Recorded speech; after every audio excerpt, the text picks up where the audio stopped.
কুমিরের আক্রমণে মৃত নাবালকের পরিবারের হাতে ৫ লক্ষ টাকা চেক, একজনের চাকরির প্রতিশ্রুতি।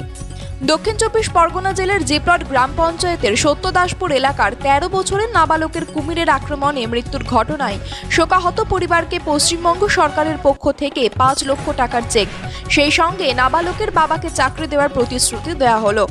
উল্লেখ্য, গত এক সপ্তাহ আগে সত্যদাসপুর এলাকার আদিবাসী সম্প্রদায়ের ১৩ বছরের মানে ৪ বন্ধুর সঙ্গে কাঞ্চনক্রিট নদীতে মাছ ধরার জন্য দোন ফেলতে যায়। সেখান থেকে কুমিরে নিয়ে যায় মানিককে। বউ খোঁজাখুঁজির পর ৩ দিন পরে নদী থেকে মৃতদেহ উদ্ধার হয়। তারপর হঠাৎ করে আজ তাদের বাড়িতে এসে পৌঁছে গেল চেক। ছেলের মৃত্যুর শোকের মধ্যেও খুশির হাসি পরিবারের মুখে। আর আপনারা সেই ছবি সরাসরি দেখছেন শুধুমাত্র বাস্তব নিউজের পর্দায়।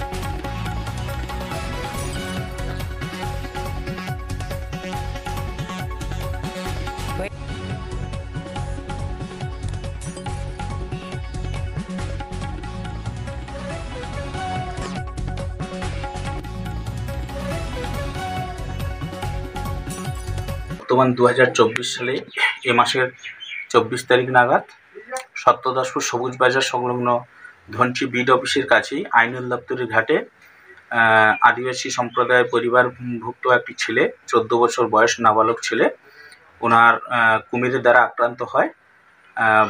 2 দিন ধরে বডি পাওয়া যায়নি। 2 দিন পরে যদিও ওনার বডিটা পাওয়া গেছে, আমরা প্রশাসনিক লেভেলে গিয়ে তার পিএম করা হয়েছে।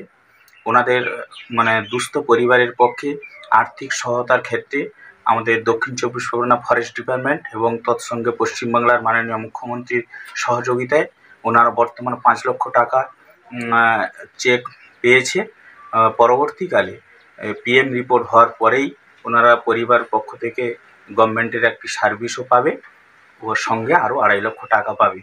এই সাহায্যের অনুদানের পক্ষ থেকে পশ্চিমবাংলার মাননীয় মুখ্যমন্ত্রীকে ধন্যবাদ জানাই ওনাদের পরিবারের পক্ষ থেকে। আগামীতে ওনারা আরও সুস্থভাবে জীবনযাপন করুক, এই আশা আকাঙ্ক্ষা রেখে সরকারকে ধন্যবাদ জানাই।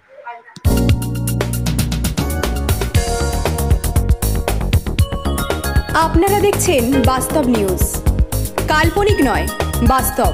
প্রত্যেক দিনের খবরের আপডেট পেতে আমাদের চ্যানেলটি সাবস্ক্রাইব করুন ও বেল আইকনে ক্লিক করুন।